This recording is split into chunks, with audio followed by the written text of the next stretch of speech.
إلى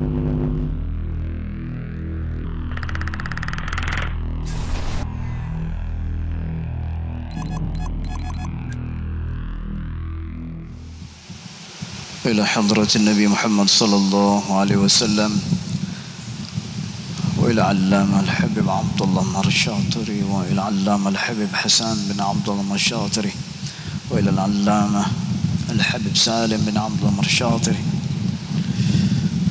ونفعنا بعلومه في الدارين آمين. الفاتحة. أعوذ بالله من الشيطان الرجيم. بسم الله الرحمن الرحيم. الحمد لله رب العالمين الرحمن الرحيم مالك يوم الدين إياك نعبد وإياك نستعين اهدنا الصراط المستقيم صراط الذين أنعمت عليهم غير المغضوب عليهم ولا الضالين آمين. السلام عليكم ورحمة الله وبركاته. Alhamdulillah wassalatu wassalamu ala rasulillah Sayyiduna Muhammad bin Abdullah wa ala alihi wa sahbihi wa mawalah. Ashhadu wa nashhadu an la ilaha illallah wa ashhadu anna Muhammadan abduhu wa rasuluh. Allahumma salli wa sallim ala sayyidina Muhammadin abdika wa rasulika an-nabiyil ummi wa ala alihi wa sahbihi wa barik wa sallim. Summa aqulu rabbi shrah li sadri wa yassir li amri wahlul 'uqdatam min lisani yafqahu qawli amma ba'du. قال الله سبحانه وتعالى في تنزيله لقد كان لكم في رسول الله أسوة حسنة صدق الله العظيم. ربي أدخلني مدخل صدق وأخرجني مخرج صدق واجعل لي من لدنك سلطانا نصيرا. إلهي أنت مقصودي ورضاك مطلوبي فأعطني محبتك ومغرفتك يا أرحم الراحمين. Alhamdulillah, yang pertama-tamanya kita merafakkan kesyukuran kehadiran Allah Subhanahu wa taala kerana dengan limpah kurnia dan juga di atas izinnya, maka alhamdulillah kita masih lagi berpeluang untuk berada di dalam rumah Allah Subhanahu wa taala yang mulia ini dan masih dipilih sebagai orang yang duduk di dalam majlis ilmu. Mudah-mudahan amalan kita akan bertambah elok dan segala amalan kita akan diterima oleh Allah Subhanahu wa taala. Allahumma amin. Tuan-tuan dirahmati Allah sekalian, kita menyambung lagi perbicaraan kita yang telah kita sebutkan pada waktu subuh tadi, iaitulah berkenaan dengan ciri-ciri orang yang bertakwa dengan Allah. Tuan-tuan, Allah Subhanahu wa taala dia sebut inna akramakum indallahi atqakum. Sesungguhnya orang yang paling mulia daripada kalangan kamu adalah orang-orang yang paling bertakwa dengan Allah Subhanahu wa taala. Tuan-tuan, dengan takwa manusia dia akan menjadi orang yang mulia di sisi Allah. Dan di akhir zaman ini kita sangat memerlukan kedudukan takwa kepada Allah. Kerana di akhir zaman fitnah yang terlalu banyak, kekeliruan mula berlaku, tuan-tuan, maka untuk menyuluh segala kekeliruan, untuk kita dapat tahu mana satu yang hak dan mana satu yang batil, memerlukan ketakwaan kepada Allah Subhanahu wa ta'ala. Allah Subhanahu wa ta'ala dia sebut, ittaqullah wa yu'allimukumullah. Hendaklah kalian semua bertakwa kepada Allah. Wa yu'allimukumullah, maka nescaya Allah akan mengajarkan kepada kamu apa-apa yang kamu tidak tahu, kata Allah Subhanahu wa ta'ala. Dan tuan, maka kedudukan takwa ini penting di akhir zaman yang penuh dengan pancaroba, yang penuh dengan ujian dan kekeliruan. Nak keluar daripada itu, maka seseorang kena bertakwa dengan Allah Subhanahu wa ta'ala. Dan tuan, maka kita dah sebutkan pada subuh tadi, Nabi SAW menyatakan, kalaulah kamu nak tahu ciri-ciri orang yang bertakwa kepada Allah, hendaklah kalian membaca suratul Baqarah bermula daripada ayat yang pertama sampailah kepada ayat yang kelima. Tuan-tuan, ni adalah ciri-ciri orang yang bertakwa kepada Allah. Ayat pertama sampai ayat yang kelima. Kemudian kata Nabi SAW, kalaulah kamu nak kenal pula siapakah dia orang yang tak disukai oleh Allah dan juga orang-orang munafik, maka kamu bacalah pada ayat yang berikutnya, daripada ayat yang ke-6, ke-7, ke-8 dan berikutnya. Tuan-tuan, itu adalah menceritakan perangai orang-orang yang munafik dan orang yang dibenci oleh Allah Subhanahu wa ta'ala. Maka kita tengok ayat pertama, kata Allah Subhanahu wa ta'ala, Bismillahirrahmanirrahim, Alif Lam Mim. Alif Lam Mim. Tuan-tuan, yang ni kita dah tafsirkan pada subuh tadi dah, no? Yang mana huruf-huruf yang terputus adalah kerana nak menunjukkan kebijaksanaan Allah Subhanahu wa ta'ala. Sebab itu tidak ada satu orang ulama pun yang menafsirkan apa dia makna Alif Lam Mim. Tak ada. Tak ada ulama pun yang menafsirkan apakah dia makna Yasin. Tak ada. Tak ada orang, tak ada ulama yang tafsirkan apa dia makna Alif Lam Ra. Tuan-tuan, tak ada. Maka huruf-huruf yang terputus ni menunjukkan kebijaksanaan Allah Subhanahu wa ta'ala. Kemudian Allah Subhanahu wa ta'ala kata, Dzalikal kitabu la raiba fih. Maka itulah sebuah kitab yang tidak ada keraguan padanya, kata Allah. Tuan-tuan, ni semua kita dah tafsirkan pada subuh tadi, no? Kita tafsirkan sampai ayat yang kedua. Nanti kita sambung pada ayat ketiga. Dzalikal kitabu la raiba fih. Itulah sebuah kitab, kata Allah, yang langsung tidak ada keraguan padanya. Tuan-tuan, semua orang sedia maklum, Al-Quran tidak ada keraguan, tidak ada kekurangan, dia tidak ada kecacatan. Ni Al-Quran. Kerana tu Allah Subhanahu wa ta'ala dia sebut, Inna nahnu nazzalna zikra wa inna lahu lahafidhun. Kamilah yang turunkan Al-Quran dan kamilah yang menjaga Al-Quran itu, kata Allah. Tuan-tuan, Quran ni dia tidak ada keraguan kerana dia adalah kalam Allah. Dia merupakan perkataan Allah Subhanahu wa ta'ala. Maka Allah Ta'ala kata hudal lil muttaqin.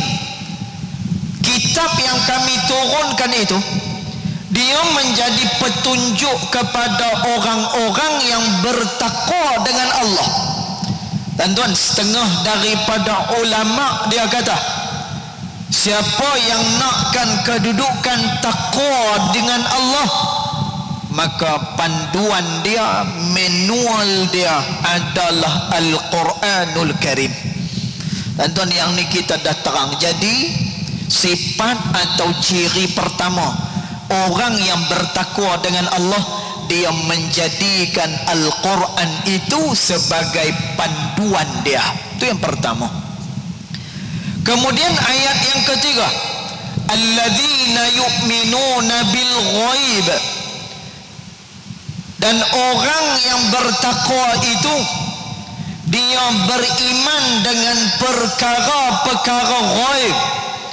Tuan-tuan, perkara ghaib ni apa dia? Perkara yang kita tak nampak pada pandangan mata kasar, tetapi kita mendengarkan perkhabaran berkenaan dengan perkara tersebut. Tuan-tuan, itu merupakan perkara ghaib. Maka orang yang bertakwa dengan Allah, sekalipun banyak benda yang belum lagi nampak pada mata zahir dia.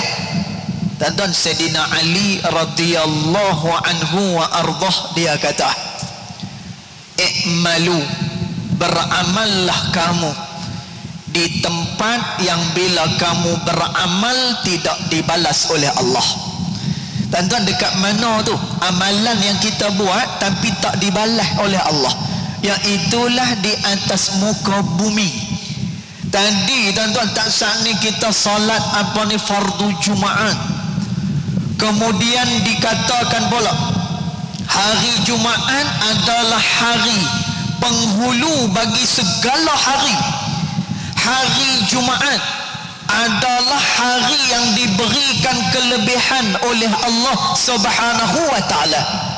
Malam Jumaat, tuan-tuan, doa dimakbulkan oleh Allah Subhanahu wa ta'ala. Tapi bila kita beramal, walaupun amalan kita banyak, mula daripada malam tadi kita baca Yasin, kemudian pagi tadi solat subuh berjemaah, kemudian tak sat ni khutbah solat Jumaat, lah ni pula duduk dalam majlis ilmu. Tuan-tuan, kita tak nampak lagi dia punya balasan dari Allah Subhanahu wa ta'ala. Tuan-tuan, maka kata Sayyidina Ali radhiyallahu anhu wa ardah, beramal di tempat yang kamu belum dibalas oleh Allah, sehinggalah kamu akan pergi ke suatu tempat, kata Sayyidina Ali, yang mana tempat tersebut yang ada hanyalah balasan, tidak ada amalan kepada Allah. Dan kerana itu dalam surah An-Naba, Allah Subhanahu wa ta'ala dia rakamkan kisah bagaimana orang yang dia berasa rugi, dia berasa rugi yang amat sangat, dan dia berasa menyesal. Pasal apa? Masa hidup dulu dia tidak melakukan sebanyak-banyaknya amalan kepada Allah Subhanahu wa ta'ala. Orang ni dia kata dengan Allah, yang mana Allah Ta'ala sebut, yauma yanzurul mar'u ma qaddamat yadah, kata Allah, mereka akan sampai, kata Allah, pada suatu hari yang mana mereka tengok dengan mata kepala mereka sendiri apa yang mereka usahakan selama mereka hidup di dunia. Tuan-tuan, selama hidup kat dunia amalan baik sikit no? Kemudian yang banyaknya amalan yang tak elok, dia tak berebut-rebut dalam melakukan amal kepada Allah, dia ligan kepada kehidupan dunia. Tuan-tuan, dunia ni kita cari dia bukan salah, dia tak salah. Tapi sebagaimana yang kita sebut di dalam khutbah tak sah ni, orang ni kalau dia ada ilmu, kalau dia ada kekayaan, kalaulah dia ada kebijaksanaan, apa pun juga kelebihan yang dia ada, tuan-tuan, dia akan curahkannya pada jalan Allah Subhanahu wa ta'ala. Tuan-tuan, bagaimana dia curahkan pada jalan Allah Subhanahu wa ta'ala? Kalau dia satu orang yang kaya, dia membelanjakan hartanya pada jalan Allah Subhanahu wa ta'ala. Kalau dia orang yang berilmu, tuan-tuan, ilmu dia guna untuk dia beramal dan mengajakkan dia kepada orang lain. Tuan-tuan, dia ada kepandaian dan kepakaran. Tuan-tuan, kepandaian dan kepakaran tu dia pergunakan untuk dia meluaskan lagi agama Allah Subhanahu wa ta'ala. Tuan-tuan, maka orang yang bertakwa dengan Allah itu dia beriman dengan perkara-perkara yang ghaib. Dia tak nampak, tetapi dia dengar perkhabaran dari Allah dan Rasulullah sallallahu alaihi wasallam. Kemudian Allah Ta'ala kata lagi ciri orang bertakwa, wa yuqimunas salah, dan dia mendirikan sembahyang, kata Allah. Tuan-tuan, sembahyang ni dia merupakan satu benda yang besar, kata Nabi sallallahu alaihi wasallam. Tuan-tuan, sebab itu sembahyang kita hari-hari nak kena murajaah, mutalaah balik semula. Bagaimana sembahyang yang dikehendaki pada syarak kita, bagaimana sembahyang yang didirikan oleh Rasulullah sallallahu alaihi wasallam. Tuan-tuan, sembahyang ni satu, dia punya amalan dia besar pada sisi Allah. Yang kedua, sembahyang mempunyai kesan yang begitu besar. Tuan-tuan, Allah Ta'ala kata innas salata tanha anil fahsya'i wal munkar, kata Allah, sesungguhnya sembahyang yang kamu dirikan itu dapat mencegah diri kamu dari melakukan fahsyak dan juga mungkar kepada Allah. Tuan-tuan, satu hari ada sahabat dia tanya dengan Rasulullah sallallahu alaihi wasallam, ya Rasulullah, aku nak bertanya, kata dia, bagaimana dengan seorang sahabat kita, dia mendirikan sembahyang tapi dalam masa yang sama dia mencuri hak orang lain. No, tuan-tuan, kadang-kadang ada hak yang jenis macam tu. Dia dirikan sembahyang tapi dalam masa yang sama dia buat juga benda-benda dosa kepada Allah Subhanahu wa ta'ala. Tuan-tuan, apa jawab Nabi sallallahu alaihi wasallam? Kata Nabi sallallahu alaihi wasallam, lambat laun, kata Nabi, orang yang mendirikan sembahyang itu, kalau dia terus melaksanakan sembahyang, maka nescaya sembahyang tu lama-lama akan merubah kehidupan dia daripada tidak elok kepada yang lebih elok. Tuan-tuan, ni janji Allah Subhanahu wa ta'ala. Allah Subhanahu wa ta'ala kata innas salata tanha anil fahsya'i wal munkar, sesungguhnya sembahyang dia cegah diri kamu daripada fahsyak dan juga mungkar kepada Allah. Tuan-tuan, tapi kita sembahyang lama dah, iman tak naik-naik, no? Sembahyang ni, no, kita duk jadi makmum macam-macam tu imam lah. Tambah dulu ni kita pi umrah, mana? Belakang Sudais penuh, belakang Syekh Syurim penuh, sembahyang pula depan Kaabah pula lagi. Tuan-tuan, tapi orang yang pi Mekah, masa di Mekah dia rajin ibadat, baca Quran ni satu hari sejuzuk. Kadang-kadang dia dah nak balik daripada umrah pun dia khatamkan Al-Quran dekat Masjid Nabawi, dekat Masjidil Haram. Tuan-tuan, tapi sayang perkara tu tak berlaku bila mana dia balik semula ke tanah air dia. Tak berlaku benda tu. Tuan-tuan, disebut oleh Nabi SAW, tanda amalan seseorang diterima oleh Allah apabila amalan yang dia lakukan itu istiqamah. Itu tanda bahawa amalan dia diterima oleh Allah Subhanahu wa taala bila mana dia boleh istiqamah berterusan dengan amalan itu, sehinggalah satu waktu dia dijemput oleh Allah Subhanahu wa taala. Tuan-tuan, tapi banyak kita masa pi umrah rajin, tuan-tuan, pi masjid, kita naik kereta. Masa apa ni di Mekah, tuan-tuan, kita tak naik kereta pun.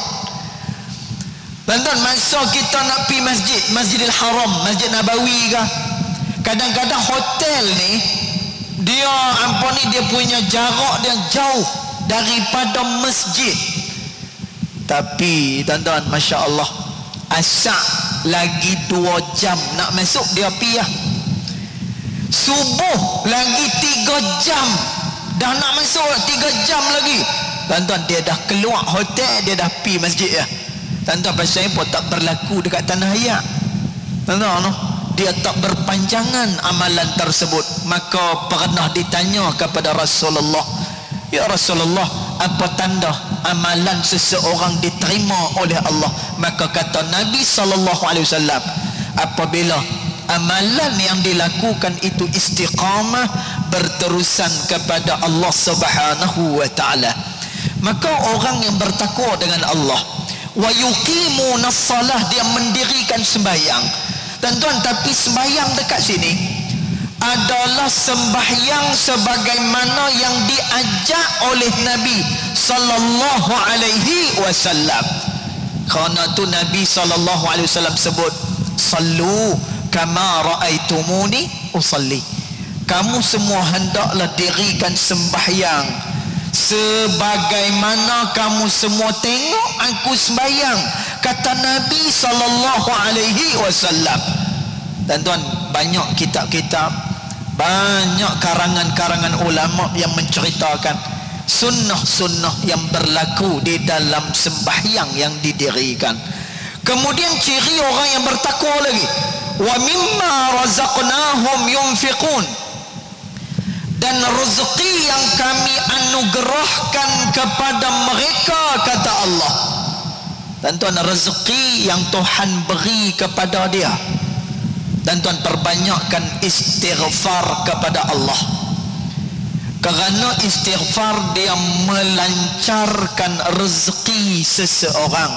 Tuan-tuan, Allah Subhanahu wa taala ni dia sangat cinta dan sangat suka kepada hamba-hamba dia yang banyak bertaubat kepada Allah Subhanahu wa taala. Tapi tuan-tuan, kalau dia jarang taubat, tapi kalau dia jenis orang yang besarkan diri, yang ni dibenci oleh Allah. Sebab itu dalam satu hadis Nabi sallallahu alaihi wasallam, man tawadha'a faqad rafa'ahu Allah. Siapa yang merendahkan dirinya, maka kedudukan dia diangkat oleh Allah. Tuan-tuan, orang yang rendah diri, orang yang senantiasa mengaku bahawa diri dia banyak kelemahan, terutama di hadapan Allah Subhanahu wa taala. Tuan-tuan, sebab tu dalam Al-Quran Allah Ta'ala dia sebut hamba yang paling dia kasih, yastaghfiruna bil ashar, kata Allah, dia minta keampunan kepada Allah pada waktu sahur, iaitulah pada waktu pagi, pada waktu dia bertahajud. Orang lain semua lena, tapi dia bangkit lalu dia pohon keampunan dari Allah Subhanahu wa taala. Tuan-tuan, kata Nabi sallallahu alaihi wasallam, ada 3 suara, kata Nabi, yang sangat dicintai oleh Allah. Tuan-tuan, nak jadi suara kita ni bukan suara sedap, bukan dia, tuan-tuan. Saya dapat petua, tuan-tuan. Petua. Nah, ni lagi 10 minit ni dah bagi petua. Tuan-tuan, petua macam mana nak bagi suara elok. No. Ada orang dia nasihat, jangan makan pedas, dia kata. Jangan minum ais, dia kata. Tuan-tuan, ni semua biasalah nasihat-nasihat dalam penjagaan suara. Kemudian dia kata jangan minum susu pekat. Tuan-tuan, kita susu pekat lah tuan-tuan, kalau minum ayak jenis OO ni tak puas berasa. Dia kena dengan susu pekat pula. Dah bubuh susu pekat, dia kena tarik pula, baru puas. Tuan-tuan, ada satu petua, Allahu alam betul ke tak, no? Tapi nasihat ni, petua ni diberi oleh Bilal, muazzin Masjidil Haram. Nama dia Syekh Ali Mulla. Tuan-tuan, Syekh Ali Mulla ni yang biasa kita duk dengar azan Mekah dalam radio TV tu. Muazzin besar, bilai besar dah, Syekh Ali Mulla. Tuan-tuan, orang tanya dengan dia, Tuan Syekh, dia kata, macam mana Tuan Syekh ni suara boleh jadi elok, sedap dengar bila azan? Tuan-tuan, mula-mula dia habaq, jangan makan pedas, dia kata, yang tu biasa dengar. Jangan makan ais, dia kata, tu biasa dengar. Jangan makan benda-benda yang boleh menyebabkan belendak kita punya rengkung kita, antaranya susu pekat, jangan minum. Tuan-tuan, satu lagi, ni petua yang pelik, no? Tapi Masya Allah, dia kata ni petua nak suara elok. Apa dia? Dia kata jangan pernah tinggi suara dengan isteri, dia kata. Kita tuan-tuan hari-hari suara tinggi, kasut aku mana? Nak keluar semain Jumaat tadi, cari kasut tak jumpa, kasut aku mana? Tuan-tuan, no? Kata Syekh Alimullah, dia kata apa? Jangan tinggi suara dengan isteri. Ini petua yang paling besar, dia kata, untuk suara tu jadi elok, dia kata. Tuan-tuan, Nabi SAW kata 3 suara yang dicintai oleh Allah. Yang pertama, sautud dik, iaitulah suara kokokkan ayam sebelum waktu subuh. Tuan-tuan, tu suara yang dicintai, dikasihi oleh Allah masa ayam berkokok. Tuan-tuan, ada satu hadis Nabi SAW, Nabi kata ayam ni kalau dia berkokok sebelum waktu subuh, dia bunyi sebelum waktu subuh, kata Nabi SAW, dia telah melihat malaikat yang menurunkan rahmat Allah Subhanahu wa taala ke bumi. Adapun apabila kamu mendengar suara anjing sebelum daripada waktu subuh, maka pohonlah perlindungan daripada Allah. Pasal apa? Kerana anjing ni dia telah melihat iblis, syaitan yang dilaknat oleh Allah Subhanahu wa taala. Tuan-tuan, tu satu suara. Suara yang kedua disukai oleh Allah, iaitulah sautul mustaghfirin, suara orang yang selalu minta ampun dengan Allah. Suara ni cukup dikasihi oleh Allah, dia selalu minta ampun dengan Allah. Tanda sebab tu ulama kata istighfar miftahur rizqi. Istighfar adalah kunci kepada rezeki Allah Subhanahu wa taala. Sebab Allah Taala suka, Allah kasih bila mana satu orang dia mengeluarkan suara dia kerana dia bertaubat dengan Allah. Tuan-tuan, yang terakhir, suara yang dikasihi oleh Allah, iaitulah sautun qiraatul Quran, suara orang yang membaca ayat-ayat suci Al-Quranul Karim. Ini 3 suara yang dikasihi oleh Allah. Maka dia kata, wa mimma razaqnahum, dan rezeki yang kami beri kepada mereka, yunfiqun, dia infakkan. Tuan-tuan, yang ni kita dah terang dah pagi tadi. Infak dia ada dua, satu infak wajib, satu lagi infak sunat. Tuan-tuan, infak wajib lagu mana?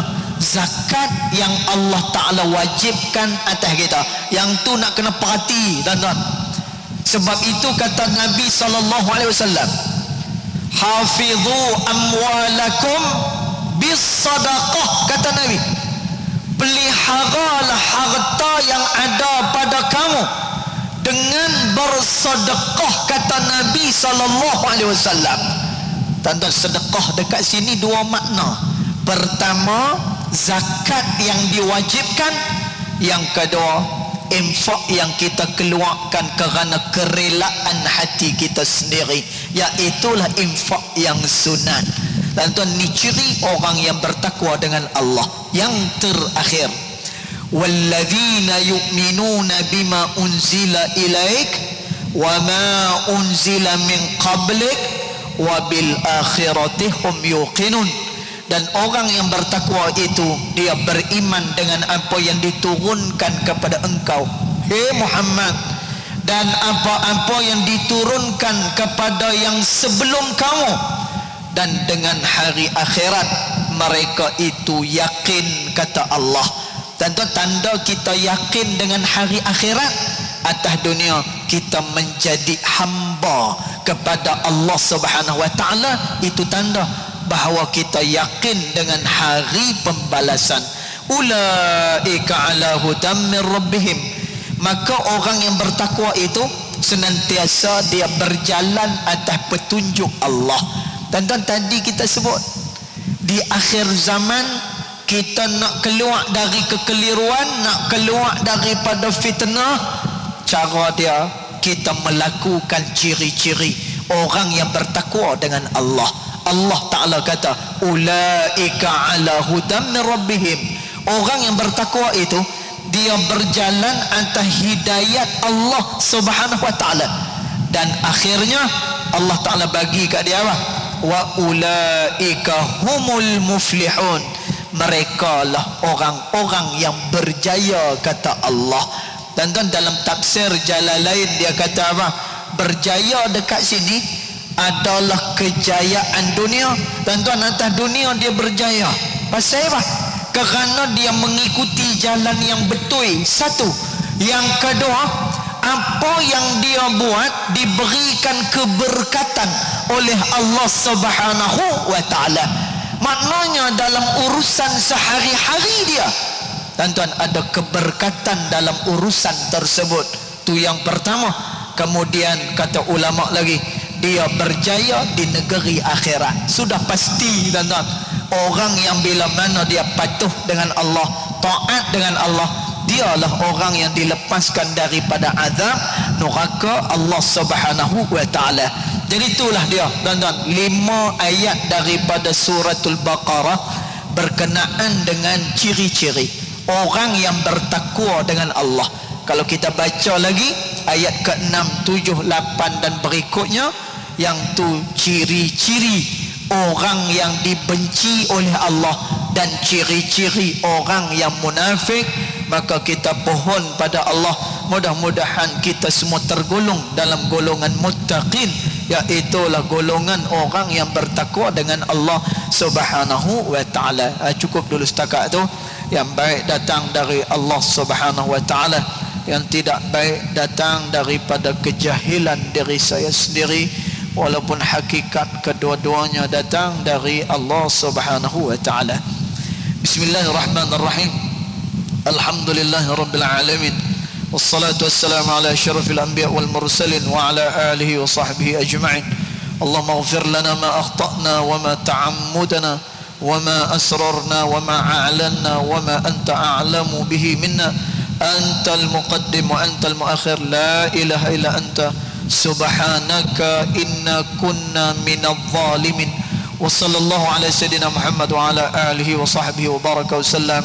Walhamdulillahi rabbil alamin. Wallahu a'lam.